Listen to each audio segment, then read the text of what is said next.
Grace and peace be unto you and your families. This may add value to your day. Spiritual attacks, spiritual warfare. No weapon formed against me shall prosper. Every tongue that arises against me in judgment, I shall condemn. This is the heritage of the servants of the Lord, and their righteousness is of me.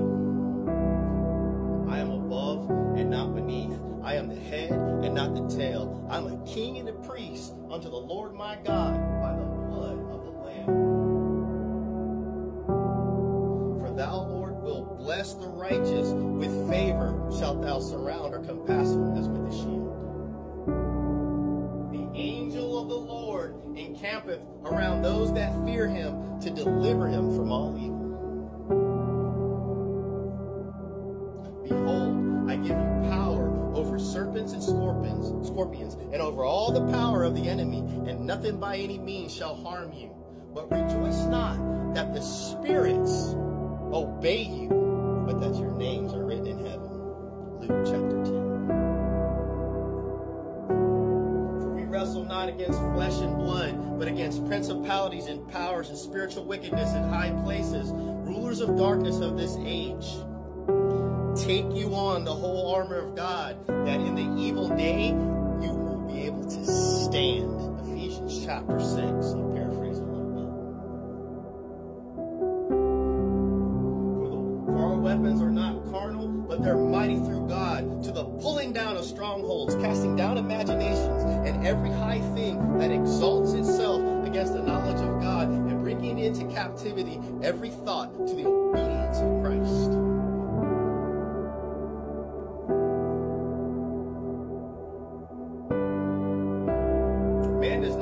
God does not judge like a man. God does not judge on the outside like a man does. But God looks at the heart on the inside. And from the inside, God judges. And when you pray, when you stand praying, forgive.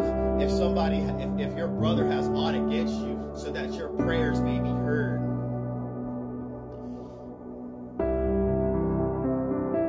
When Jesus came down from the Mount of Transfiguration, they could not cast the demon out of the boy. From a child, it would cast him into the fire and into the water to drown him, to kill the child, right? And then the apostles could not cast that demon out. Why could we not cast him out, Lord?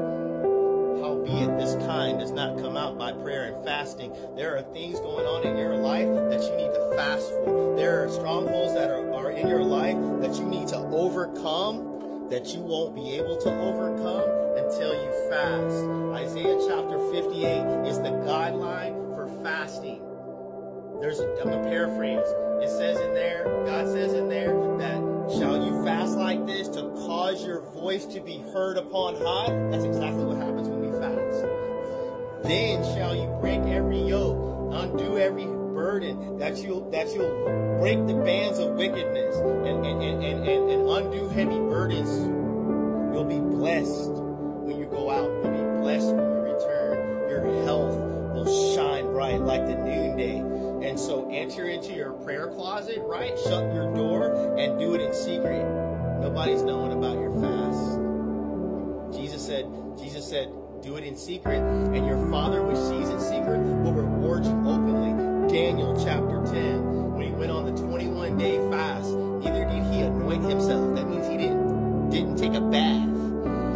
And then the angel manifests at the 21st day, and the men around him tremble and run and go hide. The ground is shaking. The angel, his skin looks like jewels.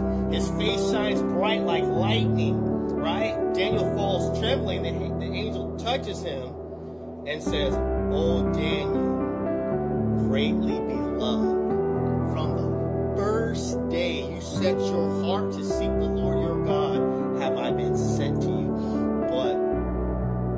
But the prince of Persia in the enemies, the prince of Persia withstood me 21 days. But lo, Michael came, the great prince that stands for the children of thy people.